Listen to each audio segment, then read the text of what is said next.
Hi, and welcome to the F1 Time Portal, a Formula One history podcast started by two Formula One tragics. I'm your host, Rosa. And I'm your other host, Luigi. And today, we're taking you back to the 1958 season. So let's go.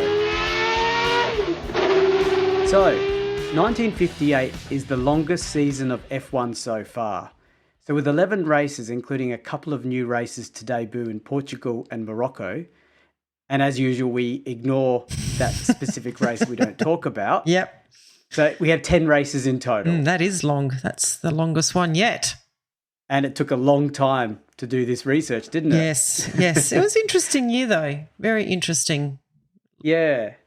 We actually think this one might be a four-parter, and that's what we're expecting. So just the mere fact that we're saying it's a four-parter is a sign. Yes. So get ready for this long episode, a long series of episodes. Long season. But you'll have a great time learning. It is. Long season. Yep.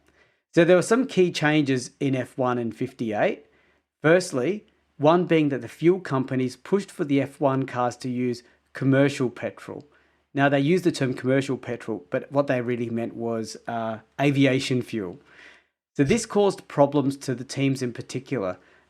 Those teams affected the most were Van Wall and BRM, whose engines had been specially adapted to burn fuel differently. So their power output dropped down to 262 brake horsepower for Van Wall and 250 for BRM. Other changes included the reduction of minimum race distance to 300 kilometres or 2 hours. Now, that's interesting because I think that rule's still in place today. Yes. So there you go. It started in 1958. Yep. Yeah. Now, here's the biggest rule change, and I find this the most exciting rule change of all, and it was fascinating. Points would only be awarded to a driver who handled a car throughout the race. No more car sharing. No more musical chairs, no more 9 9/14 of a point, like we saw in 1955 out of Argentina. That's going to be a bit sad. And then also the car didn't really get retired. Well, actually only the car retired, didn't it? So there were lots of second chances for a driver to come back into the race. Oh, I'm going to miss that. I mean, Uber really missed an opportunity here because Uber car share. Yes. I mean, yes, this is early. This is well before Uber, of course, but they could have, if this was still going, you'd have multiple Uber teams, wouldn't you? In Formula One. You never really felt it was over for a particular driver. They could come back, but now that's finished. Correct, yeah. Yep. That's finished. So that leads to a very important point that I'll make in the first race, which I found fascinating. Okay. So points were awarded for the first 5 finishes at each race, which I think hasn't changed. So it's 8, 6, 4, 3, 2, with an additional point awarded to the driver setting the fastest lap. And the best 6 results from the 11 races were added to the World Drivers' Championship. And when we say 11 races, we really mean 10 because no one really drove in both the Indy and the other one. Oh, Luigi, you said it. Oh, no. That's all right because big news. What? I think Indy stops soon. Oh, okay. Not yet, though. Is it in 59? Yeah, I think we'll see. You might know that. We'll see. Yeah. Yes. Okay, so there were some big team changes this year as well. And one thing I've noticed about the 50s is always a team that's dominating, then leaving, dominating, then leaving. So now we've got another big surprise or shock was the withdrawal of Maserati. Okay. So this was primarily attributed to their disastrous attempts at sports car activities. Their factory and assets were placed into the hands of a government-appointed receiver. So I think this means they basically went bust. They went bust, yeah.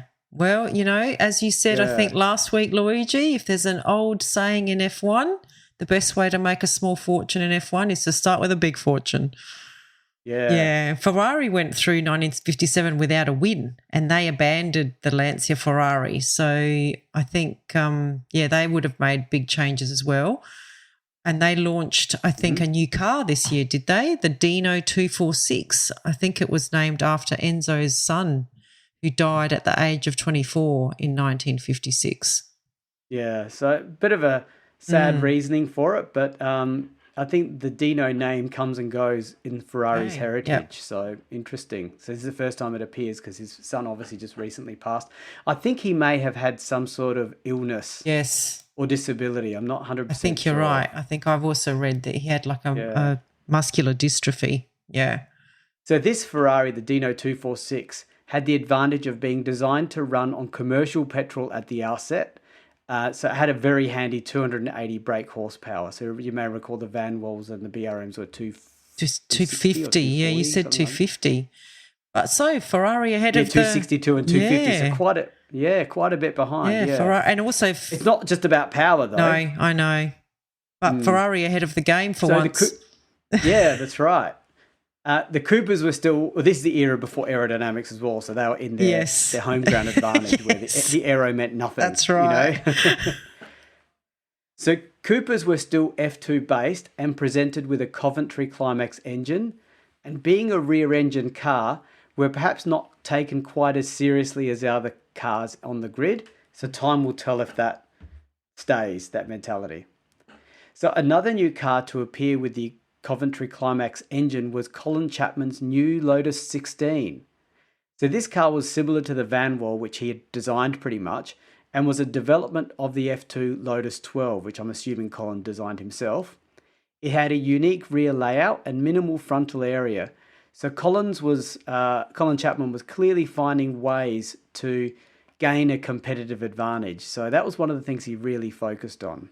The other thing we also see is the entrance of Porsche into F1 competition, albeit just for a couple of races. There were also lots of Maserati cars still in Formula One as privateers. So they were more of like the last year's Maserati, some of them with Cooper Climax engines and some of them with other engines. So it was a bit of a mixed bag. I think when I read the notes on this, some interesting names pop up as well. We've got Bernie Eccleston entering his own team, and he also drove in a couple of races. Well, I think he tried to. I don't think he qualified for either of them. Yeah. But, yeah, as we know, he eventually got involved in the driver management and commercial side of the sport. So, yeah, he actually had his own team in this year. Yeah, he's a very, very big name. So it's when he does come up, I'm hoping we make note of giving him a tip of the hat and acknowledging his Formula One prowess in those days. So also worth mentioning is the Robert Walker Racing Team. He was the heir of the Johnny Walker whiskey dynasty, and he had been around F2 and other sports for a while. So he's one of those rich dudes that, basically has got himself a team, but a well-known privateer team. Almost like a factory team, I think, because of his deep pockets. Yep, okay. So he signed some big names over the years, such as Brabham and Brooks, and nurtured quite a few racing careers. This year signing Moss for one race, who we already had a long association with in sports car races. Rob Walker is also credited with the first driver contracts and having financial terms agreed by race organisers some 20 years before Bernie Eccleston started the collective bargaining agreement in the 70s. So quite a forward-thinking guy. Yeah. And it makes me wonder, why didn't he just buy out the Maserati team? Just an idea, isn't it? There must have been good reasons. Yeah, there must have been. I don't know if he's American, isn't he? Do you think Johnny Walker's an American? I don't know. Or are they British? Yeah, to be honest, I don't know. I don't know. I suspect you're right, though. I'd say they're American. Yeah. Yeah. Someone can correct us and tell us. Yeah. I think the other thing to note about this season is that we have the first female race entrant, which I think also deserves a bit of our podcast time, given that, in 2024 we still haven't seen a female. Well, I don't know. Definitely we don't have a female driver on the grid in the F1 comp. So her name was Maria Teresa De Filippis, and she was an Italian racing driver and had won her first road race at the age of 22. And then entered the Italian Sports Car Championship, where she finished second in 1954. So that's a pretty big deal. Like, that competition was a big competition back in the day.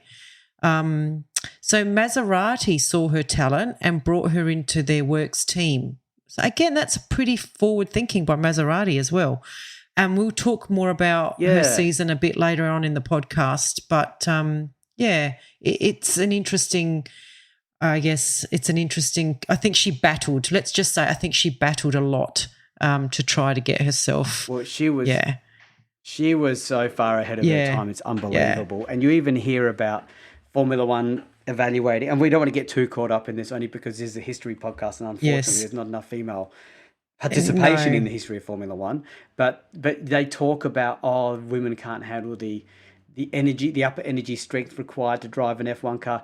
What was this 58 car like? Yeah, exactly. This car did not have power steering. No. This would have been harder than anything we've got today. Yeah, so exactly. if she could do it, you know what I mean? Yeah. Yeah.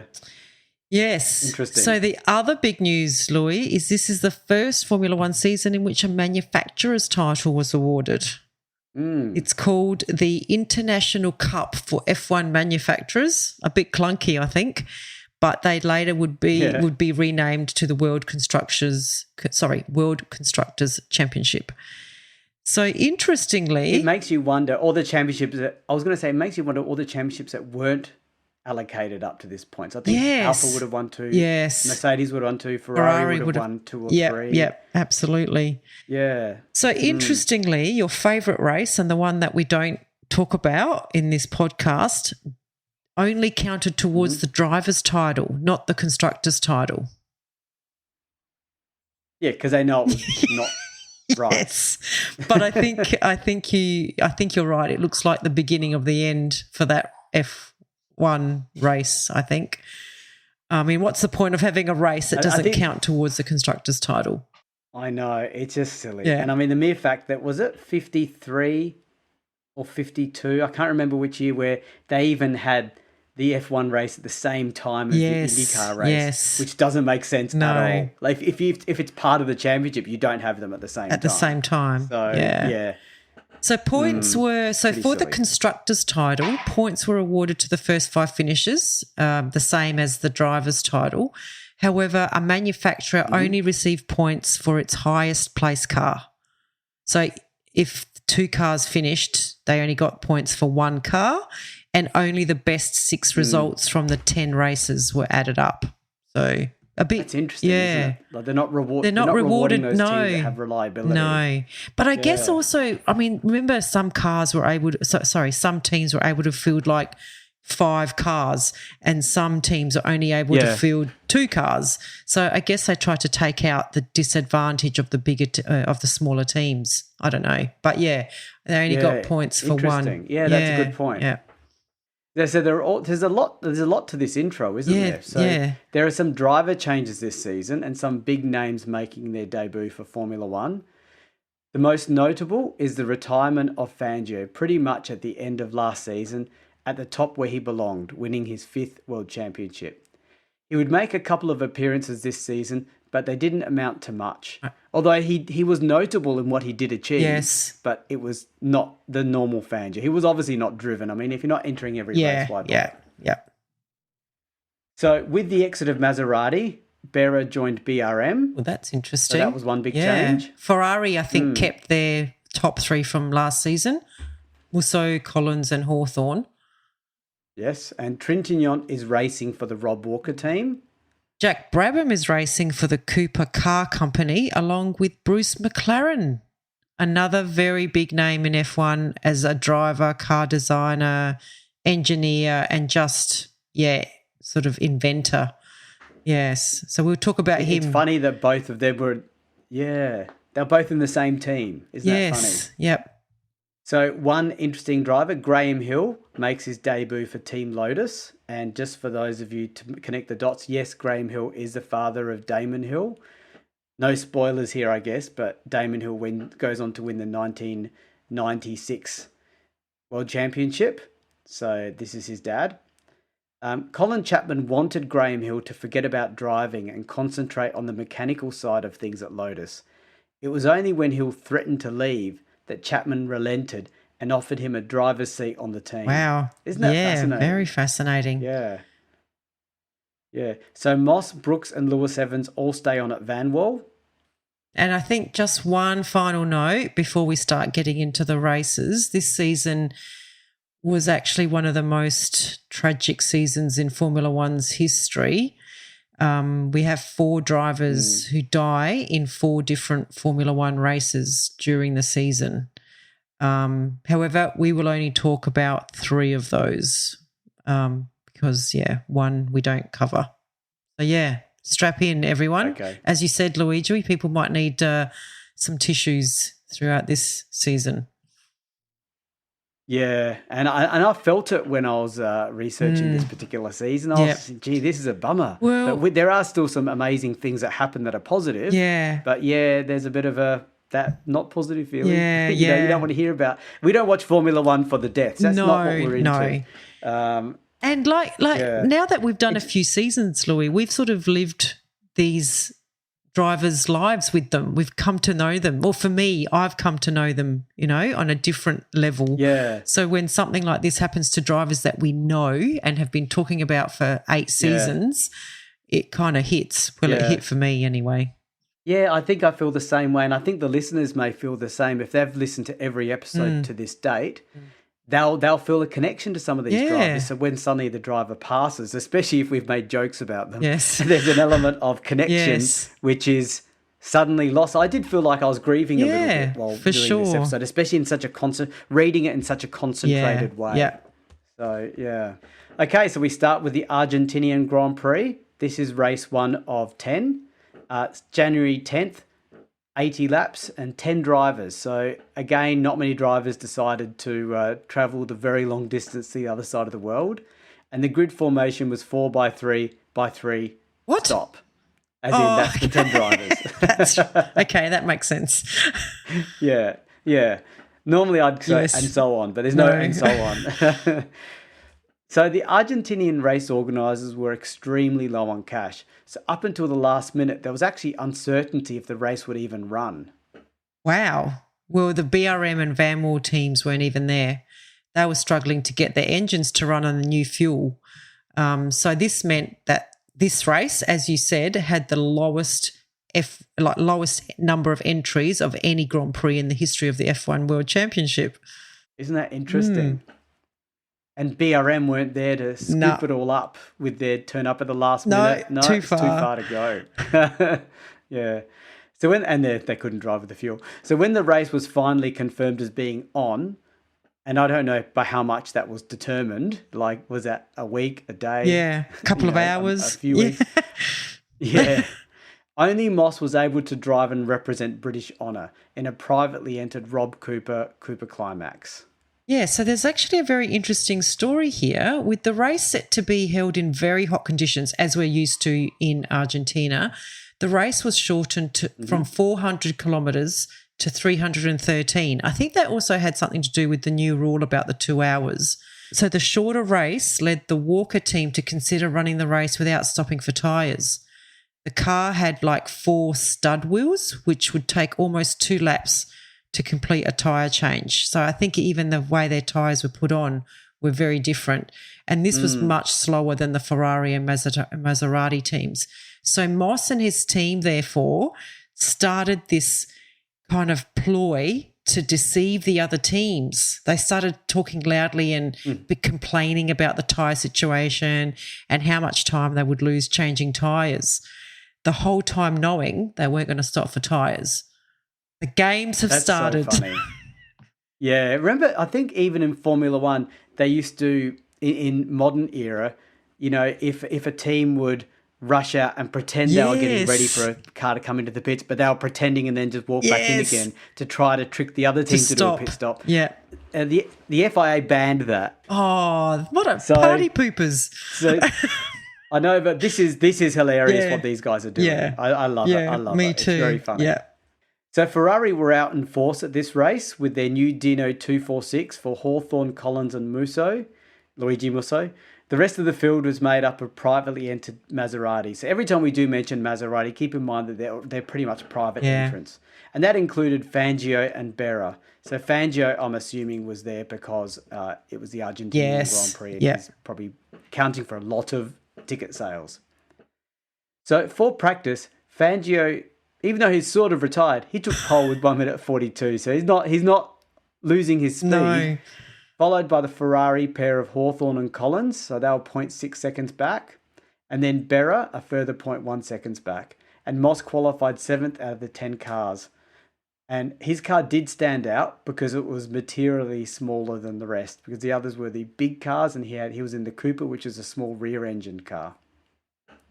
So at race start, Collins had the nonsense of all nonsense starts. Gosh. He let the clutch in, which snapped the drive shaft out. Wow.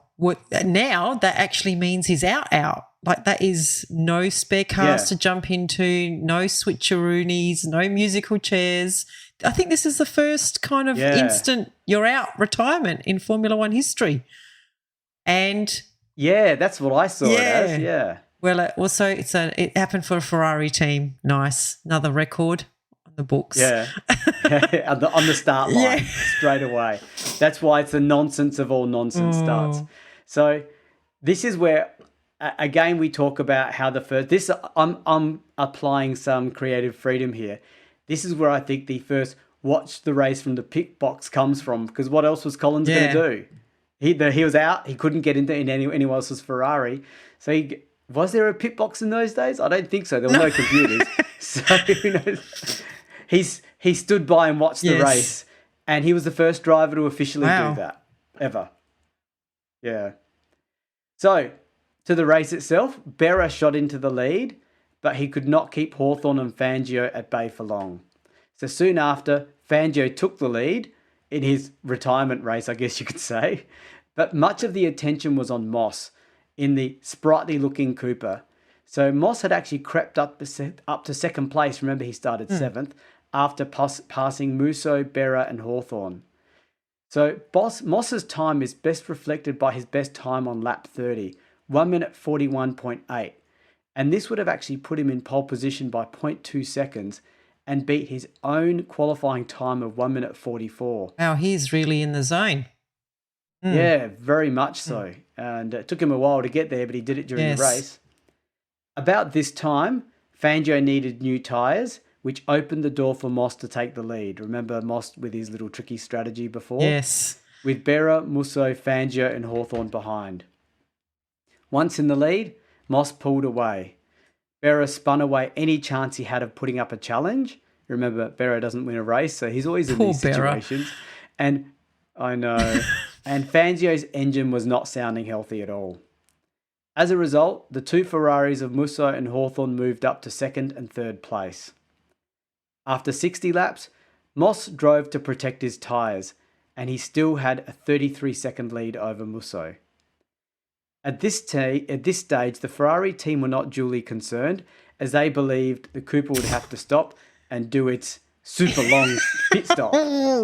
Well, I mean, that's why Moss was protecting his tyres. So this is an 80-lap race. Yeah. Keep that in mind, because at the 70-lap mark, Ferrari realised that Moss was not going to stop. And they urgently put out the faster message to Musso. Gosh, Luigi Musso, right? I'll say it for you, Luigi. Yeah.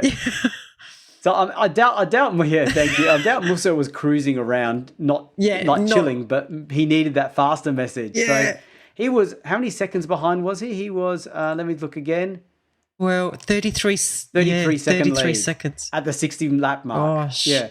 So Musso did put in a tremendous effort, but he could not reel in Moss and pass him. But he actually caught up to within 2.7 seconds. Wow. So that 33-second lead, obviously Moss was nursing his tyres. Yes, he must have been. And at the end of the race, so Moss won with 2.7 seconds in hand, no doubt seeing Musso coming closer and closer.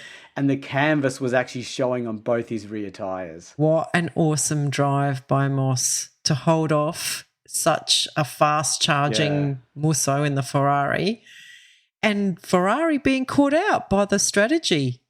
I mean, but they played it. They played it really cool, didn't they? They did it. They did a good job. Yeah, I think so. It's good for Ferrari and good for Moss especially. Yeah. So the final result was Moss, Musso, Hawthorn, who was 10 seconds behind Moss, behind let me start again. Moss, Musso in second, Hawthorn third, who was 10 seconds further back from Musso, Fangio, Berra, and the rest. So Fangio had a bit of a engine issue. Yeah, so this was that was the first win of a... Sorry, yeah. Oh, sorry, Rosa, go ahead. I think we're both about to say the same thing. We're very excited. You say it. You go. It is exciting. You say it. It was the first win of a rear engine car. Yes. You can say the rest. Yeah, but there's a but here. But because of the tactics that were used, everyone kind of discounted it and weren't really fully convinced that it was because of the rear engine car. They thought it was more because of the tactics that were used. So interesting. No one's really thinking that it was the technology of the car at this point. Yeah, I find that fascinating because maybe it's true, but we know the future, what comes. We know, yes. The other thing I was going to mention as a quick side comment is Hawthorn finished third, Musso second. I was of the understanding that Hawthorn was their number one driver, and they certainly didn't tell Musso to pull over to let Hawthorn through. I guess they were going for the win and thought Musso would pass Moss. He didn't do it. No. But I'm surprised they didn't ask him to... pull back and let towards the very end. But they probably couldn't do it in those days. In those days, they couldn't do it because it was like they could only message their drivers once per lap. Yeah. Yes, that's true. Isn't that interesting? And we do know that Hawthorn is a favourite of the Ferrari team. Like he's been in that team. Like every time he goes out, he comes in. So I wouldn't be surprised if he is the number one driver. But, yeah, maybe there was just a communication issue. Yeah. So how were the championship standings looking, even not semi-obvious? Yes, well, Moss in the Cooper Climax on 8, Musso in the Ferrari on 6, Hawthorn in the Ferrari on 4, and then the two Maseratis of Fangio and Berra on 4 and 2 respectively. And for the first time ever, I'm going to call it the World Constructors Championship. Yeah. Cooper Climax is on 6, Ferrari is on 6, and Maserati on 3. Excellent. And you know what the interesting thing is? I'm not going to bother checking the records, but I think I'm right. This might be the first time Moss is leading the championship, perhaps. Because every time I see him, he's always catching up and just behind. Yes. Unless he's won the first race in a previous season, he may have, but it's not often I see Moss in first. That's true. We might get we will get corrected on it by one of our listeners, Louis. Because we're too lazy to go and have a look. So yeah. So we're up to the next race, the Monaco Grand Prix, which is race 2 of 10. It's the 18th of May, so remember the last race was in January, so there's like a 5-month gap here. There's 100 laps at this race and about 26 drivers attempt to qualify, and the grid is a 3x2x3 grid formation. So it has been nearly 5 months since the Argentinian Grand Prix, and I think as Monaco has been doing recently, only 16 cars were permitted to start. So qualifying took on an even greater significance than normal. Yeah, and I think we'll just quickly go through what happened to Maria Teresa at this race. This is her first race. So she's actually entered into this race. So as you said, there were actually, I think, about 31 entrants and only half of them set a good enough time to qualify, but then only 16 started. So she did miss out. Her time was 1 minute 50.8 and it was 5.8 seconds behind the qualifying time of the fastest 16, putting her 22nd. So it was actually a fair bit away from that. But another funny story about this race is that there's a lot of places where you read that Bernie Ecclestone also failed to qualify for this race. But actually, I think what I've read a bit deeper is that he actually came and jumped into one of his team's car to try and find out an issue with it. And he just sort of jumped in during practice. He wasn't even trying to qualify, but all the record books show that he didn't qualify and it was him driving. Yeah. But he and De Philippis became good friends and stayed close for many years, with De Philippis taking some leadership roles in race administration after her retirement, which would have been during that Bernie Ecclestone era as well, where he was sort of involved. That's so fascinating. I thought that was really good. And the Yeah. other relationship that I sort of was able to glean was that Fangio giving De Philippis plenty of advice during the season as well. So I think in an interview in 2006, she said that she recalled that Fangio told her, "You go too fast, you take too many risks." Interesting coming from Fangio. Yeah. But yeah, Well, remember, Fangio was likened to Alain Prost, a bit of a professor driver. Yeah. And so he probably felt if your talent is, hate to say it, 7 out of 10, yes, you drive to 7 out of 10. Yeah, okay. And you'll get the best out of yourself. Right. Yeah, I'm not saying that she's slow or anything, but she was clearly 5.8 Yeah, she was slower. And, you don't expect drivers to be on the mark in their debut. Yeah. So, yeah. Pity. Would have been good to see her in that track because you never know what can happen at Monaco. So the race was also the debut of a certain Graham Hill, who we talked about. So this was the debut of the Lotus Climax as well. So Graham Hill actually just qualified. So he was 15th out of 16. And both Vanwell and BRM put in huge efforts to adapt their cars to the new fuel requirements, and they were actually present at this race. And this is where it's impressive because they really performed well. On Thursday practice, the fastest time was set by Berra in the BRM, and the time was equalled by Brooks in the Vanwell, so they really got on top of their fuel problems. On Friday, Brooks stepped up a gear and set a blistering pole position time of 1 minute 39.8, a full 2 seconds faster than his team leader Lewis Evans, who qualified 7th. So an amazing result by both Brooks and the Vanwell. And so the front row was set with a trio of British cars. Brooks with Vanwell, followed by Berra in the BRM, and Brabham doing a great job in the Cooper Climax in 3rd. So, of the 16 cars to line up on the Monaco grid on race day, 10 of the 16 cars were actually British. So, a far cry from the primarily non-British attendance of cars at Argentina. So, at race start, Salvadori in the Cooper Climax, so he was also in a British car, who qualified 4th, actually shot into the lead between Brooks and Berra. However, he went wide at the gasworks hairpin and caused confusion, and he ended up with a loose steering arm. In the meantime, Berra took the lead, followed by Brooks, Brabham and Moss. Moss, who had qualified a lowly 8th, unusually so to be honest, had done really well to work his way up to 4th at the start. So if you take Moss out of this top 4, it's a very different top few drivers versus what we've normally heard of. Like, where's Hawthorn? Well, and Fangio. It's a new crop, isn't it? It's a new crop of drivers. Yeah, it's a new era, isn't it? Fangio's probably too busy giving De Philippis feedback.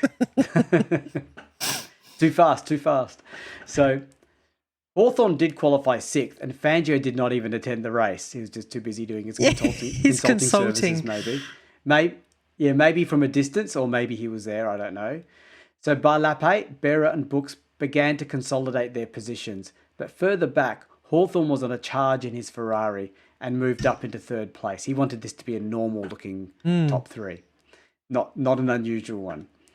At about lap 18, Brooks in 2nd place started to have a misfire, and Brooks pulled into the curb to investigate and found that the trouble was no more than a plug having come unscrewed. Okay, how did he work that out? Did he pull over, get the cones out, get the toolkit out, look under the bonnet? Like, what's going on? How did he work that out? It doesn't say he was in the pits. They said he pulled into the curb. What? Okay. Yeah. Did he have a toolbox? Yeah. Did he have cones behind his car for safety? That's what I just said. It just doesn't make sense. I know. Yeah. So it seems that Brooks could not restart uphill, and so before quarter distance, 2 of the Vanwells were out. So Lewis Evans was out earlier due to an overheating engine. So pity, because they were really on form.